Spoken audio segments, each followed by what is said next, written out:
Moreover, we have repeatedly raised the alarm over the state-enabled culture of impunity, where political hooligans are mobilized to disrupt opposition events violently. These criminal gangs operate openly, often shielded or even escorted by state security forces. From Busia to Kisumu, Nairobi to Nyeri, opposition meetings have been ambushed, tents destroyed, sound systems and cars vandalized, and citizens assaulted. While the police stand by, or worse, collaborate in this chaos, this is no doubt a state-sponsored political terrorism. We also condemn, in the strongest terms possible, the murder of 2 Catholic priests, Father John Minor, who had just recently hosted the second deputy president. We also condemn the death and murder of Father Alois Cheruiyot Bet, who had also been paid a visit by DCI officers, only to be murdered shortly thereafter. We are in solidarity with the Catholic Church in demand for justice and holding to account those responsible for these heinous crimes.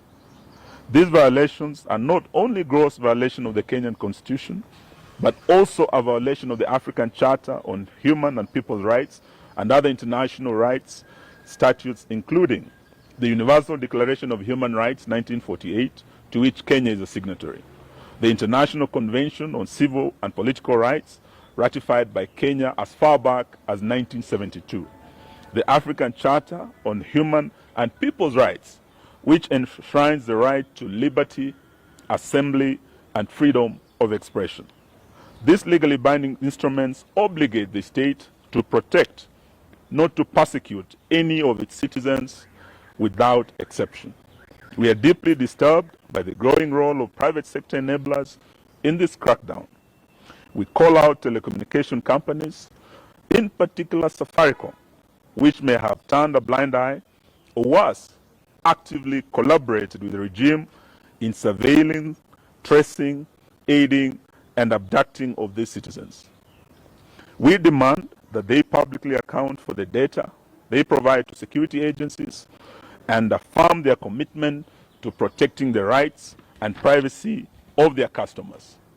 We equally put on notice all political and business elites, those who fund the goon squads, those who lobby for the maintenance of tyranny, and those in the diplomatic community who remain silent as Kenya burns. History will remember your complicity.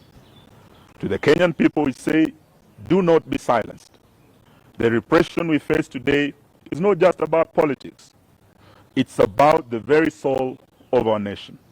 When voices are muted through fear, when leaders are abducted in broad daylight, and when bullets are fired at peaceful gatherings, the silence of one becomes the silence of all. We urge every citizen, civil society groups, religious leaders, and international allies to stand in solidarity with us in demanding, 1, an immediate cessation of politically motivated violence and abductions, enforced disappearances, and extrajudicial killings. 2, accountability for the telecos and private actors enabling illegal surveillance, tracking, and data breaches. 3, an end to state-backed disruption of peaceful political assemblies. 4, the protection of constitutional rights, including the freedom of assembly, association, expression, and political participation.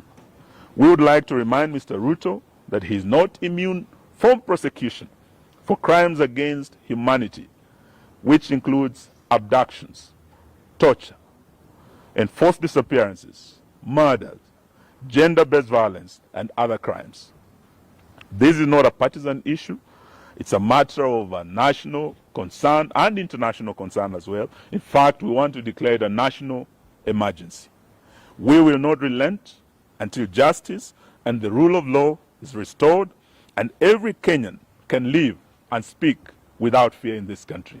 That's the end of our statement. Thank you very much. Any questions? I think it's very clear. It's a very clear statement. In fact, if you just carry it as it is, none of us here, because it's what we have discussed this morning, and those of us who have mothers just been here, Rigi G sent his apology. In fact, he was also here last night, and all the other friends are in solidarity with this statement. So I really think we shouldn't add anything unless it's something, a question. Oh, great. Tumemwona, sauti imeanza kurudi pole pole. And his wife is beside him, and we thank Karen Hospital for taking excellent care of him. You know, when you hear stories like Mheshimiwa abducted himself, you really want to pray for those people because they are evil. You see, the Tata